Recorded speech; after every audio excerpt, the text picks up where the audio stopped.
Assalamualaikum warahmatullahi wabarakatuh. Bismillahirrahmanirrahim. Alhamdulillahirabbil alamin. Wassalatu wassalamu ala asyrafil anbiya'i wal mursalin sayyidina habibina wa syafi'ina Muhammadin wa ala alihi wa sahbihi ajmain. Amma ba'du.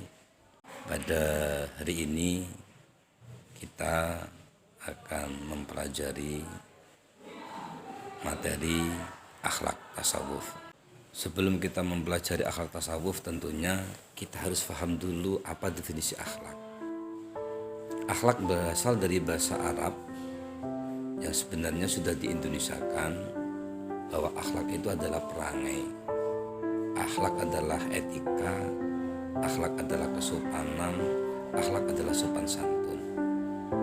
Akhlak itu dari kata khuluqun seperti yang difirmankan oleh Allah, wa innaka la'ala khuluqin azim.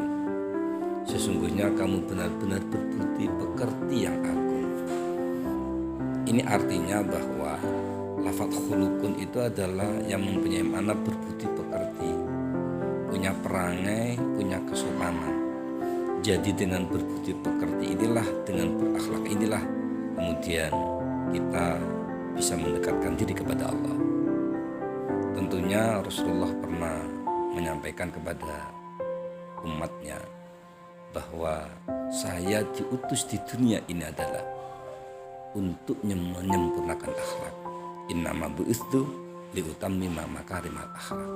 Setelah kita memahami tentang akhlak, maka tentu ada beberapa ulama yang berpendapat tentang definisi akhlak.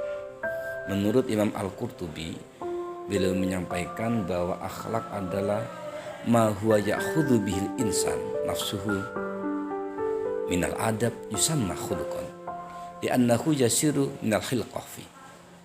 Jadi akhlak menurut Imam Al-Qurtubi adalah suatu perbuatan manusia yang bersumber dari adab kesopanannya, lah itulah disebut akhlak. Kemudian yang kedua disampaikan oleh Muhammad bin Ilan As-Sadiqi. Beliau menyampaikan bahwa akhlak adalah hal lin nafsi da'iyah laha ila af'aliha min ghairi fikrin wala rawiyah.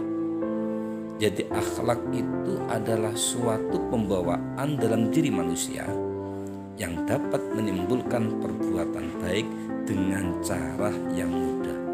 Ini yang harus kita bawa. Jadi seseorang jika melakukan dengan halnya mudah, berarti mereka adalah berakhlak. Begitu pula yang disampaikan oleh Ibnu Maskaweh. Beliau menyampaikan bahwa akhlak adalah halul nafsi da'iyah laha ila af'aliha min ghairi fikratin wala rawiyah. Akhlak itu adalah keadaan jiwa yang selalu mendorong manusia untuk berbuat tanpa memikirkan lebih lama. Jadi kata kunci yang disampaikan oleh Ibnu Maskaweh bahwa akhlak itu adalah mereka ketika melakukan, mereka tidak harus berpikir lama. Itu beberapa yang disampaikan oleh para tokoh, para ulama. Tasawuf itu adalah pensucian jiwa. Tasawuf adalah menjernihkan baik segi zahir ataupun menjernihkan baik segi batin. Kalau kita melihat bahwa tasawuf itu adalah dari kata tasawwafa ya tasawwafu tasawufan yang mempunyai makna yaitu mensucikan diri, pensucian jiwa, pensucian hati. Artinya bahwa ketika orang bertasawuf dalam rangka mendekatkan diri kepada Allah, maka mereka harus mensucikan jiwanya. Ada beberapa istilah yang sebenarnya yang berkaitan dengan tasawuf. Jadi tasawuf itu bisa diartikan as-sukhfah. Apa sebenarnya as-sukhfah? As-sukhfah adalah orang yang tinggal di masjid. Jadi orang yang tinggal di masjid dalam rangka zikir kepada Allah, itu adalah berarti mereka kategori orang-orang yang tasawuf. Makanya di zaman Rasulullah ada banyak para sahabat yang saat itu bertinggal di serambi masjid atau disebut dengan istilah ahli suffah. Jadi as-suffah adalah orang yang tinggal di masjid. Kemudian tasawuf juga diartikan sof, yaitu barisan. Ada juga bahwa tasawuf itu dari kata sufi yang diartikan suci. Ada definisi pula bahwa tasawuf itu dari kata sopos dari bahasa Yunani, yaitu hikmah.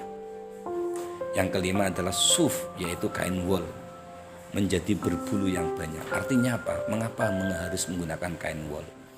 Pada zaman Rasulullah, kain wol adalah merupakan kain yang hina.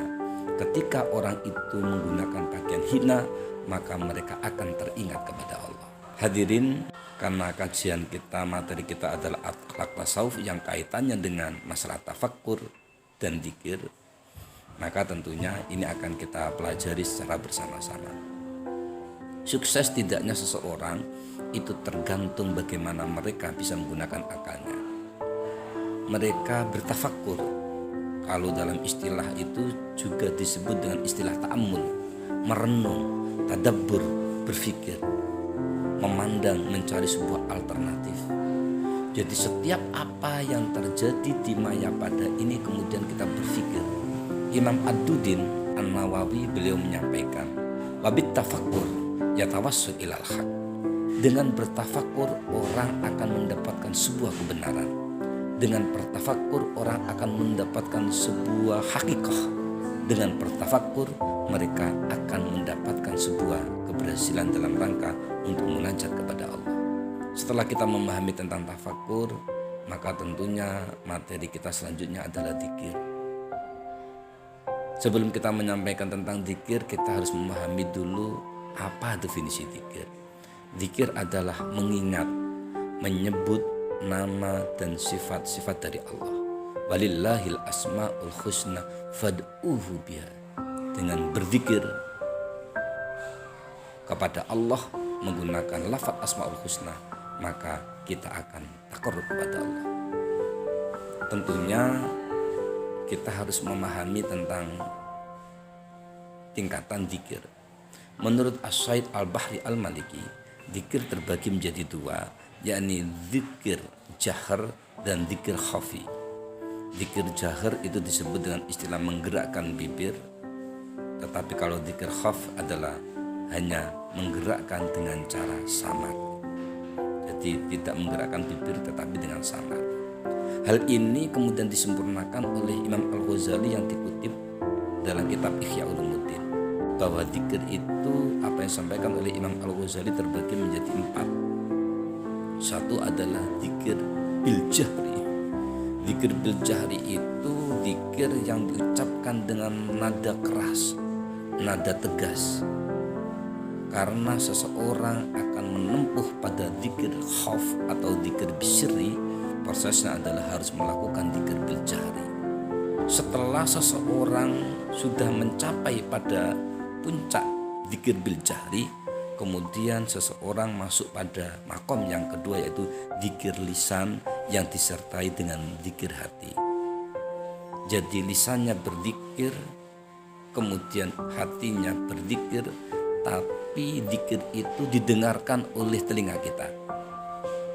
Jadi kalau disebut dengan istilah yang kedua adalah dzikir nisfu jahri. Yang ketiga adalah dzikir lisan yang diikuti oleh dzikir hati yang kemudian dilakukan dengan kesadaran diri sendiri. Artinya bagaimana kalau kita mempelajari di kitab Samsul Ma'arif dan kitab Mamba Usul Hikmah, bahwa dzikir ini adalah kategori dzikir nisfu sirri. Jadi seseorang dzikir lisannya tetapi suaranya tidak muncul. Tentunya kemudian di sana bahwa dzikir yang keempat makomannya adalah dzikir di dalam hati. Kalau dalam istilahnya adalah mereka selalu dzikir di dalam hati, atau disebut dengan istilah hadir ma'allah. Proses ini bisa dilakukan kalau mereka melakukan dzikir bil jahri. Ketika mereka tidak melakukan dzikir bil jahri, nisfu jahri, nisfu sirri, maka dzikir sirri tidak akan bisa muncul. Ini yang disampaikan oleh beliau Ahmad Imam Al-Buni dalam kitabnya Mamba Usul Hikmah dan kitab Samsul Ma'arif. Jadi seseorang itu kalau sudah hatinya berzikir, selalu hadir ma'allah, maka disinilah kemudian ada makomat yang berikutnya, ada muncul tajalli, sehingga mereka dibuka hatinya oleh Allah, mereka selalu ingat kepada Allah. Mudah-mudahan materi yang saya sampaikan memberikan manfaat untuk mahasiswa Institut Pesantren Sunan Derajat pada khususnya, dan memberikan manfaat pada masyarakat pada umumnya. Terima kasih dari saya, kurang lebihnya mohon maaf. Assalamualaikum warahmatullahi wabarakatuh.